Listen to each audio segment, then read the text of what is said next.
আমরা এখন কোথায় যাচ্ছি? মন্ত্রী ব্যাংকে চলে। মানে কি আমরা কি এখন মন্ত্রী ব্যাংক লুট করতে যাচ্ছি? অবশেষে মন্ত্রী সেই ব্যাংক ডাকাতি করে ফেললো শেহজাদ। সেই মন্ত্রী ব্যাংকে যত টাকা ছিল সব টাকা চুরি করে নিয়ে আসলো শেহজাদ এবং শেহজাদের লোকজন। আর এমন একটি ধামাকাদার এপিসোড দেখতে যাচ্ছে দুনিয়ার টাকার গোলাম সিরিজ নাইনটির আগামী এপিসোডে।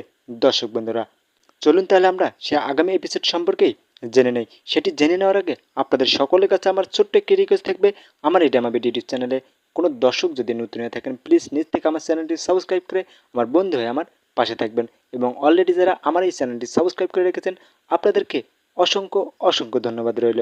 এখন আসি ভিডিওর মেন টপিকে। দুনিয়ার টাকার গোলাম সিরিজ নাইনটির আগামী এপিসোডে ঘটতে যাচ্ছে এক ইন্টারেস্টিং নতুন ঘটনা। বিশেষ করে গত 21তম এপিসোডের দর্শক বন্ধুরা দেখতে পেরেছে যে শেহজাদ কিন্তু ইতিমধ্যে মন্ত্রীর পিছনে লেগেছে। আর এই শেহজাদ কিন্তু মন্ত্রী ব্যাংক ডাকাতি করার জন্য অনেক কিছু করে যাচ্ছে। ইতিমধ্যে শেহজাদ কিন্তু এটাও জানতে পারছে যে এই মন্ত্রী ব্যাংকে কোন জায়গায় সমস্ত টাকা রাখা হয়।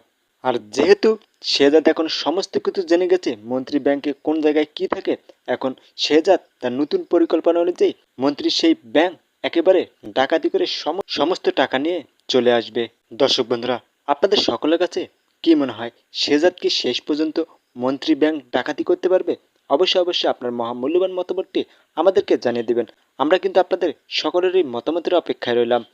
খুব শীঘ্রই আপনাদের সাথে দেখা হচ্ছে